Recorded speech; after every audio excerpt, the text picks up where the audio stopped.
बिस्मिल्लाहिर्रहमानिर्रहीम।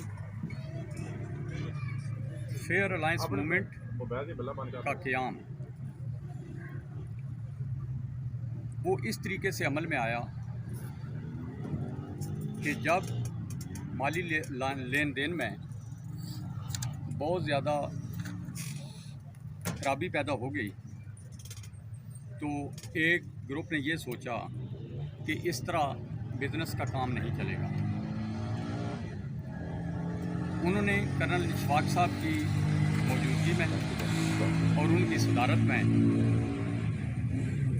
इस ग्रुप को कायम किया और फेयर अलायंस मूवमेंट का मंशूर वो उन्होंने नोट किया, उसको लिखा, उसकी तशहीर की, जिसके मुताबिक मुख्तसर अल्फाज में ये था कि हमने दयानतदाराना जो बिज़नेस है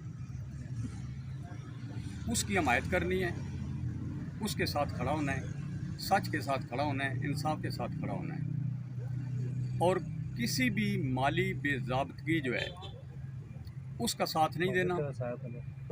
और उसको अगर कोई ऐसी सूरत पैदा होती है तो जिसके साथ ये ज़्यादती होगी हम उसके साथ खड़े होंगे। जब ये क़याम अमल में आया तो उस वक़्त इलेक्शन का किसी के वहम गुमान में नहीं था। जब इनकी तशहीर होना शुरू हुई तो उसके तकरीबन 2 हफ्तों बाद अचानक इलेक्शन का ऐलान कर दिया गया। अब फेयर अलायंस मूवमेंट के पास कोई चॉइस नहीं थी कि वो इसमें हिस्सा न लें, क्योंकि वो एक बड़े ग्रुप जो बिज़नेस रिलेटेड था उसकी क़यादत कर रहे थे और उन्होंने इस मौका को इस तरह लिया कि अब हमने इसमें अपने मेंबरान जो हैं वो खड़े करने हैं और हमने इंशाअल्लाह इसमें हिस्सा लेना है। मेंबरान जो हैं वो हमारी तकमील उसकी हो चुकी है, लोगों के सामने आ चुके हैं और अल्लाह के फजल से जो बेस्ट मेंबर हो सकते थे वो हमने इस अखाड़े में उतारे हैं। अब माली लिहाज से जो मसाइल हुए हैं उनका एक बर्ड आई व्यू, एक सरसरी जायज़ा जो है वो आप सब के सामने पेश करते हैं। तो मैं सबसे पहले दावत दूंगा शहजाद भाई को कि जो उनका मामला था वो उसके मुतल्लिक़ आपको ब्रीफ़ करें और उसके बाद बाकी दोस्त जो है इस हवाले से बात करेंगे। Thank you. सलाम। औज़ुबिल्लाहिमिनश्शैतानिर्रजीम, बिस्मिल्लाहिर्रहमानिर्रहीम। मैं बहुत ज़्यादा शुक्रगुज़ार हूँ कर्नल साहब ने हमारी हमायत की और हमारे साथ स्टैंड लिया। काफ़ी टाइम पहले जब सिटी हाउसिंग खारियाँ की एक डील आई थी, ठीक है, उसमें हमने इत्तेहाद ग्रुप के जो सदर नॉमिनेट हुए उनमें आतिफ भुट्टा साहब, उनके साथ हमने शिरकत की थी उस डील के अंदर और उनके हम सेल पार्टनर्स बने थे सिटी हाउसिंग खारियाँ की प्लेटिनियम डील में। आज डील क्लोज़ हुए 3 से 4 माह हो चुके हैं। हमारी काफ़ी ज़्यादा रिक्वेस्ट भी हर तरफ से हमने उनको रिक्वेस्ट भी की है कि हमारे मामलात उनको क्लियर किया जाए ताकि हमारे जो इन्वेस्टर्स हैं वो हमारे घर तक आ रहे हैं और बहुत ज़्यादा प्रेशराइज़ किया जा रहा है। ठीक है, मैं एक यंगस्टर हूँ और सिटी हाउसिंग में 4 साल से काम कर रहा हूँ और ये मेरा एक पहला स्टेप था, सेकंड स्टेप था डील की तरफ। और यकीन माने कि काफ़ी ज़्यादा इसमें हमने अपने इन्वेस्टर्स को फेडअप किया है और हमारे इन्वेस्टर बिल्कुल हमारे से खुश नहीं हैं। और अगर ये मामलात मेरे क्लियर नहीं होते, यकीन माने कि मैं आने वाले टाइम में सिटी हाउसिंग में काम नहीं कर सकता, क्योंकि मुझे अच्छा खासा इस डील में लॉस हो रहा है। ठीक है, मैं रिक्वेस्ट करता हूँ इस प्लेटफॉर्म के ज़रिए से आतिफ भुट्टा साहब से कि मेरे जितने भी मामलात हैं काइंडली जो मेरा हक़ बनता है वो मुझे दिया जाए। वो उनको मैंने इन्फॉर्म भी कर दिया है, उनको हर चीज़ का पता भी है। ठीक है, तो रिक्वेस्ट ये इस प्लेटफॉर्म से कि मेरे मामलात क्लियर किए जाए। जी, मेरा नाम एहसन साकिब डार और प्रॉपर्टी फेयर डीलिंग के प्लेटफॉर्म से मैं हाज़िर हूँ और यहाँ पे कर्नल शमीम साहब ने मुझे ये मौका दिया, मैं इनका बहुत शुक्रगुज़ार हूँ। मेरा जो मौक़िफ़ है वो ये है कि फरवरी के एंड में और मार्च के स्टार्ट में मेरा आतिफ भाई से बहुत अच्छा लेन देन था, बहुत अच्छे तरीके से मैं उनके साथ चल रहा था और उनके पास बैठा था। उन्होंने मुझे बोला, एहसन भाई हम एक डील ले रहे हैं, उसमें आप मुझे पैसे दरकार हैं। मैंने पूछा कितने पैसे, उन्होंने बोला 2 से 3 करोड़। मैंने बोला कब चाहिए, कहते हैं शाम को 5 बजे तक। 11 बजे का टाइम था, 4 बजे मैंने उनको 1 करोड़ 60 लाख रुपए की अमाउंट ला के दे दी, जिसकी गर्ज इन्होंने मेरे से ये एग्रीमेंट किया कि एहसन भाई आपका इंशाल्लाह ये जो रमज़ान आ रहा है उसके आखिरी अशरे में विद प्रॉफिट आपको बाहर निकालूंगा। इसमें हमारी इन्वेस्टमेंट उन्होंने ली, ना कि मैंने उनसे कोई फ़ाइल की डील की। फिर जब मैंने उनको काफ़ी ज़्यादा जो उनके दोस्त थे, करीबी दोस्त थे, मैंने उनसे रब्ता किया। जब बारहा दफ़ा इनको कहने के बावजूद ये टाल मटोल तारीख़ पे तारीख़ देते गए मुझे, तो मैंने फिर दोस्तों से रब्ता किया। दोस्तों ने बोला जी आपकी तो फ़ाइलें क्लियर हैं, आपकी तो फ़ाइलें क्लियर हैं, आपने पेमेंट दे के फ़ाइलें ले ली हैं। हालांकि हुआ ये था कि 12 दिन बाद उन्होंने मुझे फ़ाइलें दी और वो फ़ाइलों उन्होंने मुझे एज़ आ मानतन दी। जब मुझे दी तो मैंने इन्हें बोला कि आतिफ भाई मैं फ़ाइलें नहीं सेल कर सकता, ये वाली फ़ाइलें मैं नहीं सेल आउट करूँगा। उन्होंने बोला कोई बात नहीं यार, मैं करके दूंगा, इन्वेस्टमेंट आपकी मैं बाहर निकालूंगा। ये मेरा उनका एग्रीमेंट था। और उसके बाद उनका टोटल जो रिकॉर्ड है वो मेरे पास व्हाट्सएप में मौजूद है उनका। वो फिर ऐसी साथ साथ चला के मुझे लेके चलते गए।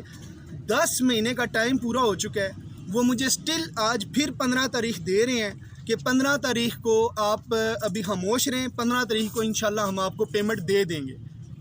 और मुझे एक भाई है, मैं नाम नॉमिनेट नहीं करूँगा, उन्होंने जब हम एप्लीकेशन दायर करने गए उधर मुझे आतिफ भाई मिले। आतिफ भाई ने मुझे बोला कि यार मैं आपका मामला सेटल डाउन करवा दूँगा। तो उस बंदे ने मेरे से एग्रीमेंट किया कि कल 5 बजे तक वेट करो, मैं आपका मामला सॉर्ट आउट करवा दूँगा। लेकिन 5 बजे बजने तक मैंने उस भाई को मैंने 2 फ़ोन किए। उन्होंने बोला मैं आपके ऑफ़िस में आ रहा हूँ। उसके बाद ना वो मेरे ऑफ़िस आए हैं, ना उन्होंने कोई रब्ता किया है। और ये मेरा मौक़िफ़ है। मेरी सोशल मीडिया के थ्रू ये आज प्रेस कॉन्फ्रेंस करने का मकसद ये है कि हमारी दाद रसाई की जाए। ये जो हमारे साथ हो रहा है वो हमारे इन्वेस्टर्स के पैसे थे, इन्वेस्टरों तक की मैं उन्हें उससे डे बाई डे बताता रहा हूँ। किसी बंदे को आज दिन तक ये फ़र्स्ट मौक़िफ़ मेरा जा रहा है इस सोशल मीडिया के थ्रू कि ये मेरा फ़र्स्ट मौक़िफ़ है कि ये जो आज ये बात है ये फ़र्स्ट टाइम सब डीलर्स को पता चलेगी। ये जो ग्रुप में आके बोल रहे हैं ना कि एहसन भाई आपका तो मौक़िफ़ ही नहीं है, आपने तो फ़ाइलें ली हुई हैं। भाईजान मेरी फ़ाइलों की कोई डील ही नहीं थी। ये मेरा ओपनली आज मैं आप सब के सामने जो बयान कर रहा हूँ, ये सारी हमारी डील थी, ये हमारी सारी बात है। और जो मैंने 7 फ़ाइलें सेल आउट की हैं, इसमें 3 फ़ाइलें आतिफ भाई ने भी सेल आउट करवाई हैं, वो भी नुकसान के ऊपर।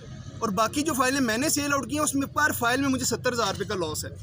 लेकिन मैं लॉस नहीं कर रहा, मैं कुछ भी नहीं आपसे कह रहा। मैं ये कह रहा हूँ कि मेरी रकम जो है, और मैंने जब इन्वेस्टमेंट की थी उस टाइम डॉलर 175 रुपये का था।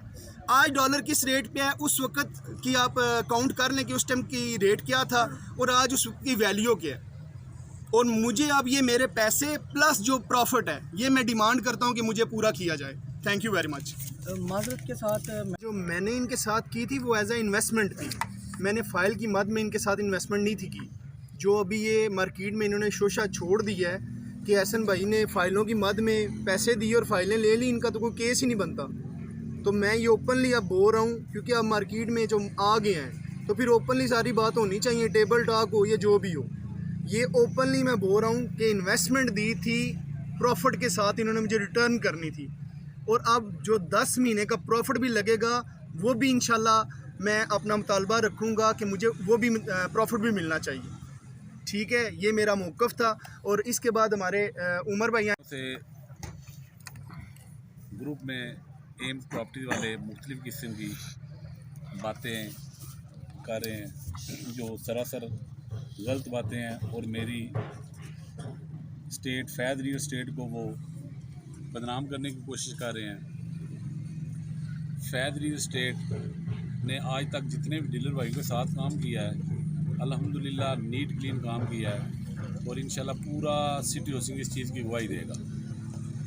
हमारा एक मामला था एम्स प्रॉपर्टी से। जब मैंने एम प्रॉपर्टी से रब्ता किया तो उसने मुझे बार बार टाइम दिया, 1 पर्या 2 पर्या 3 पर्या 4 पर्या, उसने कोई भी इसका सलूशन ना निकाला। फिर मैं प्रॉपर्टी डीलर एसोसिएशन के पास एप्लीकेशन लेके पहुंचा, उनको एप्लीकेशन दी। एप्लीकेशन दे के मैंने कहा जी मेरा ये मामला ख़त्म करवाया जाए। एम प्रॉपर्टी ने मेरे पैसे देने हैं और वो देने से इनकारी है और बदतमीज़ी कर रहा है। फिर property dealer association city housing Jhelum ने उनमें कर्नल शमीम साहब, शेख वाहिद गोगा साहब, नसीम साहब, अलियास डार साहब और आमिर कुरैशी साहब, इन्होंने एक दफ़ा पर्या की पंचायत बुलाई, फिर दूसरी दफ़ा बुलाई और फिर इसमें फ़ैसला हुआ जी जो आपके पास प्रूफ है वो ले आए, हम बैठ के फ़ैसला करेंगे। जो पंचायत बैठी उसमें मैंने सब लोगों को मुखातब होकर बोला कि आज 3 महीने 2.5 महीने हो गए, 2.5 से 3 महीने हो गए हैं ये शोर मचा हुआ है, तो इसको आज हल करना है, जो भी होता है जैसा भी होता है। और मैंने इनको बोला कि अगर मैंने इसको पैसे देने हैं तो ये अपने प्रूफ ले आए, जितने प्रूफ ले के आएगा उसी टाइम मैं इसको पैसे देने का पाबंद हूँ। वो चाहे 1 लाख हो, 1 करोड़ हो या 10 करोड़ हो, आज मैं वो दे के उठूँगा। ये बात सिर्फ बात करने की हद तक नहीं थी।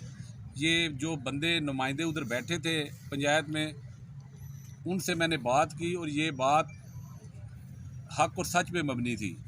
जब पंचायत ने फराज जैदी से चीज़ों के बारे में पूछा तो उसके पास कोई भी प्रूफ नहीं था और सारी की सारी झूठी चीज़ें थी और ब्लेमबाजी थी, जिस पर पंचायत ने उसके हक में फ़ैसला नहीं किया। पंचायत ने बोला और मैं उस पंचायत में सबसे पहले फ़ैसला किया कि हम जो फ़ैसला करेंगे वो दोनों फ्रीक हैं, अगर उनको मंजूर हुआ तो ठीक है, वरना हम ये पंचायत का फ़ैसला नहीं करते। तो फिर मैंने और फराज जैदी ने ये बोला जी हमें पंचायत का जो फ़ैसला होगा मंजूर होगा, हम उससे पीछे नहीं हटेंगे। उस सूरत में फ़ैसला हुआ। मेरा 2 करोड़ 21 लाख रुपया था, जिसमें 50 लाख रुपया कर्नल शमीम साहब के पास था, बाकी 1 करोड़ 71 लाख रुपया बनता था। उसमें से कुछ पैसे पंचायत वालों ने बोला कि नहीं देने, 1 करोड़ 32 लाख रुपया जो बाकी बनता था वो फराज जैदी देगा। फराज जैदी ने इस बात को एक्सेप्ट किया और ये बोला कि मेरा शकील के साथ आज के बाद कोई लेन देन नहीं और ना शकील मेरे साथ किसी लेन देन का मुतालबा करे।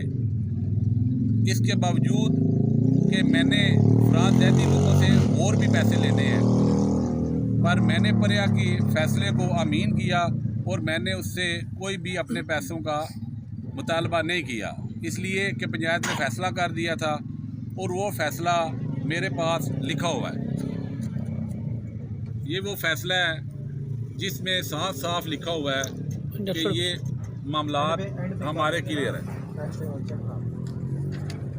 उसके बाद मैंने डीएसपी सदर को भी एप्लीकेशन दी हुई थी इस मामले की।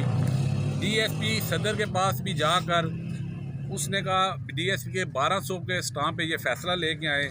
उसके बाद ये 1200 के स्टाम्प पे मैं फ़ैसला लिखवा के और ये फराज जैदी साहब के साइन करवा के सारी चीज़ें करके ले के गया हूँ। और इसके आखिरी लाइन में लिखा हुआ है 6 नंबर से, आज से पहले के तमाम मामलात मोहम्मद शकील वल्द फैजुल्ला एम प्रॉपर्टी के ख़िलाफ़ किसी भी किस्म का चेक या रसीद का कोई कानूनी तरीके से क्लेम नहीं कर सकता और ना ही फराज जैदी किसी की मामले का फैज़ रियल स्टेट से कोई क्लेम कर सकता है। बस मेरा यही कहना है कि फराज जैदी मुझे धमकियां दे रहा है, मुख्तलिफ लोगों से धमकियां दिलवा रहा है, तो बराए करम इन धमकियों को ख़त्म किया जाए। और फराज जैदी ने इसके बदले में मुझे एक कमर्शियल प्लाट दिया हुआ है जो और बाकी उसने पेमेंट करनी है, वो मेरी पेमेंट मुझे दिलवाई जाए। और अल्हम्दुलिल्लाह टोन के सारे डीलरों ने मेरे साथ काम किया हुआ है और एक भी मेरा किसी के साथ कोई भी क्लेम नहीं है, और ना मेरा है ना मेरे डीलर भाइयों का है, और ना ही आज तक मेरा सिटी हाउसिंग से किसी किस्म का कोई मेरा क्लेम बनता मेरी तरफ से कोई मसला बना है। और सबसे मामला ज़रूरी EED का मामला है, उसकी प्रेस कॉन्फ्रेंस इंशाल्लाह हम अल्लाह खैर की 1-2 दिनों में वो करेंगे, वो और ज़्यादा मीडिया में बुला के करेंगे। और जो मामलात अगर 2 दिनों में हल नहीं होते, मैनेजमेंट ने कहा है कि जी हम मंगल वाले दिन आपके सारे मामलात क्लियर कर देंगे। अगर ये EED के मामलात बरोज़ मंगल सिटी हाउसिंग के लिए नहीं करती, उसके बाद हम फिर सिटी हाउसिंग के बाहर एक प्रेस कॉन्फ्रेंस करेंगे जिसमें हम सारी चीज़ें बताएंगे कि जी ये मामलात जो सिटी हाउसिंग ने हमारे पेंडिंग किए हुए हैं, सिटी हाउसिंग ने इस चीज़ को हमें प्लाट दिए हुए हैं और ये प्लाट आगे प्रोसेस नहीं करवा रहे। बहुत कि अंदर से दोनों स्टेटें मैंने अंदर से ली हैं, और ये स्टेटें जो हैं वो लेजर के मुताबिक हैं, इसमें यानी मेरी तरफ से कोई एडिशन नहीं है। अब खारियां की डील ख़त्म हो गई, भुट्टा साहब फिर भी नहीं आए। उसके बाद जो है नदीम तालब साहब इनसे रब्ता करते रहे, और बकौल तौसीफ साहब के वो भी रब्ता करते गए, ये मामला हल नहीं हुआ। मैं आपको इस इलेक्शन के फ़वाइद गिनवा सकता हूँ। अभी ये इलेक्शन जो हुआ है, इसका पहला फ़ायदा ये हुआ है कि जितने लोगों के मामलात लेन देन के थे, ये मुद्दा जो है वो फेयर अलायंस मूवमेंट ने उठाया, और अल्लाह के फजल से काफ़ी लोगों के पैसे जो है वो क्लियर हो चुके हैं, या कम से कम पाइपलाइन में ज़रूर हैं, या दोस्त कह रहे हैं कि जी हम वापस करेंगे। कुछ दोस्त इधर बैठे हुए हैं, उन्होंने अपने क्लेम किए हैं। कुछ दोस्त दूसरे ग्रुप में हैं जिन्होंने अपने क्लेम जो है वो इलेक्शन कमीशन को जमा कराए हुए हैं, और कुछ दोस्त उनके अपने पास हैं जो इस उम्मीद पे हैं कि हमें भी पैसे मिल जाएंगे इंशाल्लाह। तो हम तो दुआ करते हैं सब के लिए कि सबको पैसे मिलने चाहिए। हमने तो अच्छाई का साथ देना है, और हम चाहते हैं कि लोगों के जो जायज़ पैसे हैं वो उनको वापस मिलें। जो भी कमिटमेंट किसी ने किया है वो उसको पूरा करे। तो मैं अब कल तक ये लोग नहीं बैठे, इलेक्शन आ गया, इसका फ़ायदा देखें। जब उन्होंने इलेक्शन कमीशन ने जो प्रेसिडेंट के उम्मीदवार थे और जनरल सेक्रेटरी के उम्मीदवार थे, उनका NOC के लिए अंदर भेजा, तो ये जो ग्रुप है इनका NOC कंपनी ने रोक लिया क्योंकि मामलात क्लियर नहीं थे। अब इनको बैठना पड़ गया। कुछ दोस्त सोशल मीडिया पर कह रहे हैं ना कि जी कर्नल साहब ने पहले क्यों नहीं कहा, तो मैं ये तफसील सारी इसलिए बताई है ताकि उनको पता हो कि 23 जुलाई से कर्नल साहब तो बोल रहे थे, और इसका पता जो है वो हमारे जो पुराने सदर हैं गोगा साहब, उनको भी पता है। तो अभी ये है कि इनका NOC जो है वो पेंडिंग में है। इनको कहा गया है 4.25 करोड़ का 23 जुलाई से लेकर कल तक मेरे पैसे यूज़ हुए हैं जो भुट्टा साहब ने किए हैं। कल उधर जो है ये बात क्लियर हो गई है। अब ये पैसे उन्होंने इंशाल्लाह सोमवार को कल जमा कराएंगे, वो करा देंगे अंदर। ये एक पहलू हो गया। मैं उनका मशकूर हूँ कि अगर वो कल पैसे जमा करा देते हैं तो मैं उनको अप्रिशिएट करूँगा और मैं कहूँगा वेल डन, आपने बहुत अच्छा ये काम किया है। लेकिन 2 सवाल और भी रहते हैं। पहला सवाल ये है कि मेरे जो पैसे हैं वो 5 महीने तकरीबन इस्तेमाल हुए हैं, इनका क्या होगा ये उन्होंने बताना है। इसमें 2 चीज़ें और मैं बताना चाहता हूँ। पहली चीज़ ये है, इखलाकी एतबार से कोई भी कैंडिडेट जिसका फैक्ट्स फिगर में एक चीज़ वाज़े ब्लैक एंड वाइट में सामने आ जाती है, अखलाकी लिहाज से उसे स्टेप डाउन करना चाहिए। ये ग्रुप जो है इनके पास माशाल्लाह ये कहते हैं कि हमारे पास 200 वोटर हैं, CEO हैं। मुझे यकीन है कि एक सदर चला भी जाए तो उसमें बहुत सारे लोग साफ शफाफ मामलात रखने वाले हैं। किसी को खड़ा कर दें भाईजान, हमने इलेक्शन आपके खिलाफ लड़ना है, उसमें कोई यानी शक व शुबा गुंजाइश नहीं है। और धांधली से या आपके खौफ से ये बात हम नहीं कर रहे, ये फैक्ट्स फिगर है जो हम पेश कर रहे हैं और सब के लिए पेश कर रहे हैं। तो अखलाकी लिहाज से मैं समझता हूँ कि अगर आप स्टेप डाउन करेंगे, मैं आपके इस इकदाम को वेलकम करूँगा। फेयर अलायंस मूवमेंट आपको इस इकदाम पर शाबाश देगी। ये एक बात है। अब दूसरा बात आ जाती है इसकी कानूनी पहलू। मैं इलेक्शन कमीशन से कहता हूँ कि ये फैक्ट्स फिगर तो अंदर से ले सकते हैं, वो जब मर्जी ले सकते हैं। मैंने अगर कोई गलत बात की है तो वो जाहिर हो जाएगी।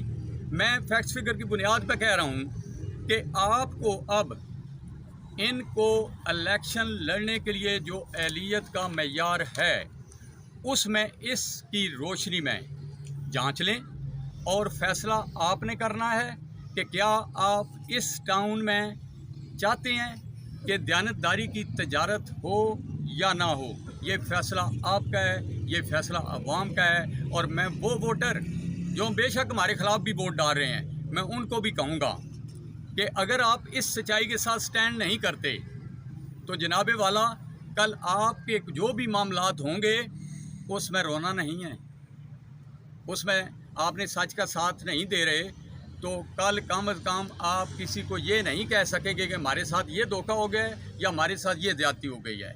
मेरा फेयर अलायंस मूवमेंट का यही पैगाम है कि हम इंशाल्लाह 9 तारीख को इन सब के ख़िलाफ़ इलेक्शन लड़ेंगे, फेयर तरीके से लड़ेंगे। कोई बेईमानी और गठजोड़ जो है वो हम नहीं किसी से करेंगे और ये मामलात जो हैं इनमें शफाफियत लाएंगे, चाहे हमारे अपने हों चाहे किसी के हों। मेरे इस बातचीत से अगर मैं गलत बयानी की है तो मैं उससे माफ़ी मांगूंगा और अगर गलत बयानी की नहीं की तो फिर दिल आज़ारी पे मैं आपसे माजरत कर सकता हूँ। थैंक यू वेरी मच, आपका बहुत शुक्रिया। फेयर अलायंस की तरफ से मैं बेहद मशकूर हूँ, स्पेशली क्योंकि मैं इसका चेयरमैन भी हूँ और मेरी स्पेशली जितने भी ट्रस्ट के मेम्बरान हैं उनका बेहद मशकूर हैं जो आज आए हैं, उन्होंने टाइम दिया हमें। हमारा एक ही मौक़िफ़ है कि डीलर हज़रात के लिए, उनके राइट्स के लिए यकजा हो के हम बाजू बने और उनके लिए आवाज़ उठाएं, क्योंकि यहाँ पे फेयर अलायंस बेसिकली डीलर्स की राइट्स के लिए बनी है और उन्हीं की आवाज़ पे ही सारे ये मामलात उठ रहे हैं। और मैं एक बात बड़ी क्लियर कट बताना चाह रहा हूँ कि भी ये जितने भी मामलात हैं, इवन भुट्टा साहब के आपके बगल में कुछ लोग बैठे हुए हैं सिर्फ इसलिए बैठे हुए हैं कि उन्होंने उनसे पैसे लेने हैं। और उनका दूसरा दोस्त है, बड़ा जिगरी यार है फराज जैदी, वो भी उनके भी मामलात ऐसे हैं कि भी वो मेरी नज़र में दोनों का आपस में वो काफ़ी देर से इकट्ठे काम कर रहे थे और अभी भी मेरे सामने इकट्ठे ही काम कर रहे हैं। ये इसमें कोई दूसरी राय मुझे नज़र नहीं आती है, क्योंकि उनके मामलात को काफ़ी हद तक भुट्टा साहब ही रिज़ॉल्व कर रहे हैं।